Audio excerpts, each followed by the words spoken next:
भैया समार के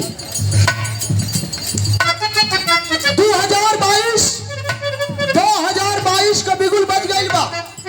और 2022 एक ऐसा चुनाव है भैया कि अगर 2022 में आप लोग सही मुख्यमंत्री अगर आप लोग नहीं चुनला ना चुनला तो जान लिया कि 2022 के बाद आप लोग वोट देवे लाग भी न रह जाबा। काहे कि बीजेपी सरकार जहां भीमराव अंबेडकर साहब का संविधान कुचलना चाहती है वह अपना संविधान लागू करना चाहती है। जब अपना संविधान लागू कर देगी तो हम लोग उसके जंजीरों में गुलाम हो जाएंगे। और आज किसान की दशा क्या है? किसान 11 महीने से बैठ करके अनशन कर रहा है। वह कह रहा है कि यह काला बिल हमें नहीं चाहिए, लेकिन क्या दोष है? अच्छा ही बतावा, एक बात हम ठेठ में पूछल चाहते हैं आप लोगों से भैया कि जमन खाना हमके आप लोग खिएबा वो खाना हमके ना पसंद हो तो खाना हमके काहे खियावत हुआ? किसान बदे जमने बिल के आप लोग पास कर चाहत हुआ वो बिल किसानन बदे जौन बा धोखेबाज हो, किसानन बदे काला बिल हो, तो काहे बदे नरेंद्र मोदी जी और देश का वह सिस्टम लागू करना चाहता है? आप लोग समझिएगा, पूंजीपतियों के हाथ है बीजेपी सरकार बिल्कुल बिक चुकी है। इसलिए 2022 में एक लहर चली है। वो कौन सी लहर चली है?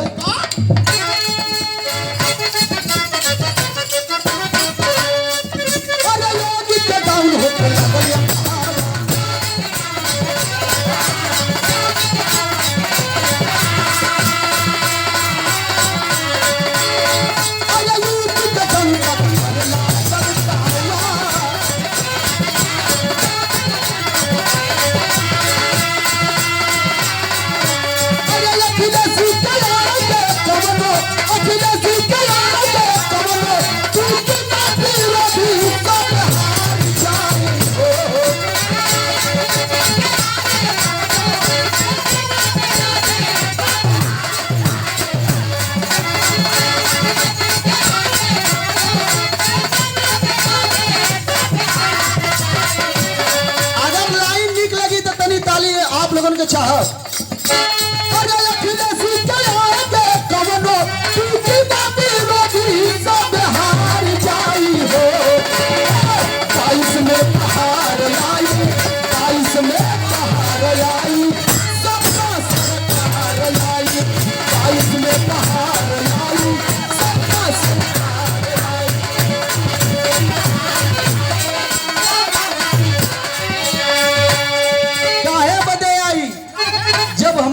पेट्रोल टंकी पर जायल जाला तो तेल आजा तेल भरावत लिए तो हमारे पार्टी में कुंजू भैया हूँ। अब कौने शब्द से बोलना हम गा ना सकीला। काहे कि कहो भैया जब 50 रुपया डीजल रहल तो यही बीजेपी का लोग लेके टमाटर गैस सिलेंडर लेके अनशन करे कि महंगाई डाइन खाया जात है। अब हमारे समझ में ना आला महंगाई डाइन ये लोगन का सड़ुआइन होगी लेका 50 से 100 हो गयल। ये लजधरन के लाज एक किस्म का ना है। कड़ू तेल जमन भैया भैया भैया हाँ कहाँ है चरम सीमा पर पेट्रोल टंकी पर हम लोग जाए जला पेट्रोल भरावा में एक बार चौक ले लेता। महंगाई चरम सीमा पर हो। एक तरफ पेट्रोल टंकी पर गईले के बाद हमहन के जेबा में से भैया हवा मत छोड़ा लो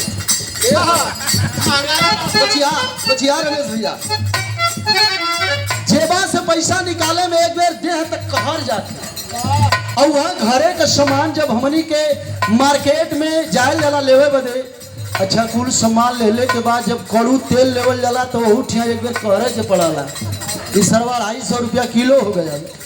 काल 3 ठे रिश्तेदार आई न कल उपेंद्र आधा किलो तेल पड़ी जब पड़ल 125 रुपया तो हम कली बतावा पहले इतना में 1 किलो देसी घी मिलत है तो यह तो सिस्टम है 2022 में आप लोगों के चेते के है एक बात हम कहल चाहती का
अगर यहाँ समाजवादी अगर आप लोग हुआ जो खाना खाते हो के ना जो खाली है जो समाजवादी हो ए लाइन पर ताली बजे के चाहिए अगर ताली ना बजी तो हम यह जानब कि यहाँ भी भाजपाई अरे